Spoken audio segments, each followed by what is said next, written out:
Welcome friends, let's continue our discussion from previous episode जहाँ पर हमने डिटैच्ड फ्री होल्ड एसेट के बारे में डिस्कस किया था based on their median sold prices and we understood कि जीटीए में कौन सी म्यूनसिपैलिटी कहाँ स्टैंड करती है। आज हम डिस्कस करते हैं कॉन्डोज के बारे में।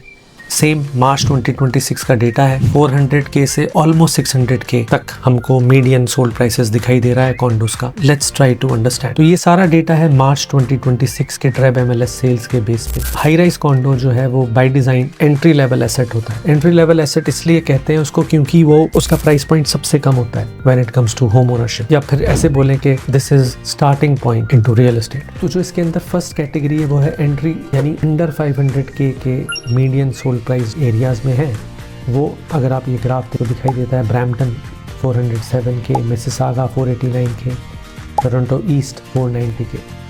सो lowest entry into ownership first time buyers के लिए अगर बजट एकदम कैप्ड है तो फिर ये सब ऑप्शंस ओपन है। इसमें आप देखोगे कि कई लेआउट्स, कई फ्लोर प्लान्स छोटे भी हैं और ओल्डर इन्वेंट्री भी है, यानी आप 30 साल पुरानी, 25 साल पुरानी, 40 साल पुरानी, 50 साल पुरानी बिल्डिंग्स भी आपको मिलेंगी। तो अगर हमारा प्राइस फर्स्ट बाइंग है या बजट ड्रिवन डिसीजन मेकिंग है तो फिर हम इस स्पेक्ट्रम में लेफ़्ट साइड पे आएंगे कॉन्डोज़ में।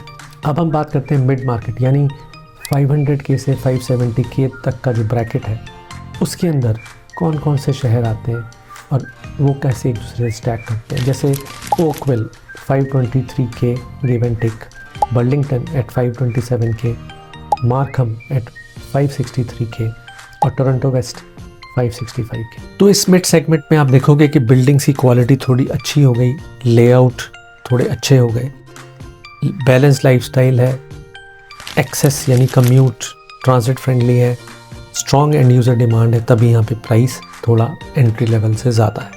ये वो जगह है जहाँ पे क्वालिटी और अफोर्डेबिलिटी मैच होती है।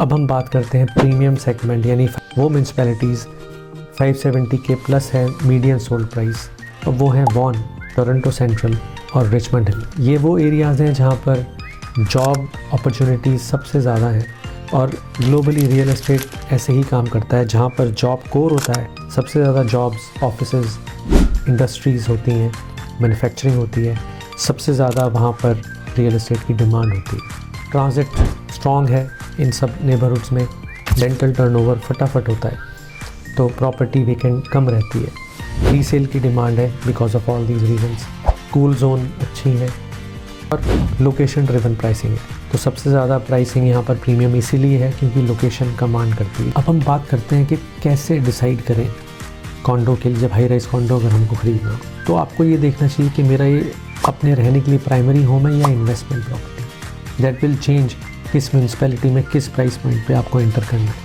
आपको हमेशा इंश्योर करना चाहिए कि कम्यूट फ्रेंडली हो, यानी ट्रांजिट फ्रेंडली हो, जो लोकेशन जहाँ पर आप इन्वेस्टमेंट या अपनी ओनरशिप के लिए लेते हो। बिल्डिंग क्वालिटी आपको देखनी चाहिए, अमेनिटीज़ कैसी हैं बिल्डिंग के अंदर, बिल्डिंग के बाहर, मेंटेनेंस कैसी है, मंथली मेंटेनेंस कितना है बिल्डिंग का। तो चाहे अपनी ओनरशिप के लिए चाहे इन्वेस्टमेंट के लिए मिनिमम इंश्योर करना चाहिए कि 5 years प्लस का होराइज़न हो, क्योंकि जैसे मैंने बोला condor market entry level segment है, वहाँ पर इंटरेस्ट रेट सेंसिटिव होता है वो बहुत, यानी इंटरेस्ट रेट में कुछ भी फ्लक्चुएशन हुआ तो सबसे पहले कॉन्डो मार्केट में असर पड़ता है। कॉन्डो मार्केट में जो मेंटेनेंस फ़ी का जो कंपोनेंट होता है, इसकी वजह से जब हम कॉन्डो को डिस्पेंस करते हैं, यानी हम जब बेचने का समय आता है तो थोड़े बायर्स फिल्टर्ड होते हैं। जो बजट सेंसिटिव बायर्स हैं वही होते हैं और जिनका कैप बजट है, because either they are entry level buyers और they are investors looking at a certain price point to enter into the market. तो इस वजह से हमारा होराइज़न मिनिमम अगर 5 साल का होगा तो डेफिनेटली यू विल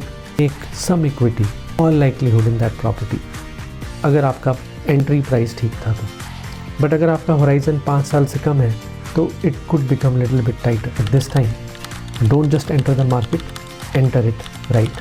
चाहे वो कॉन्डो हो चाहे वो डिटैच्ड हो, सोच समझ के अपनी सारी फैमिली की aspirations, needs, horizon, property, asset की क्वालिटी सब कुछ देखते हुए और सबसे इम्पॉर्टेंट अपने बजट को देखते हुए उसके बाद आप डिसीज़न लो, then it will always end up well. Thank you, मिलते हैं अगले एपिसोड में, तब तक के लिए सी यू, बाय।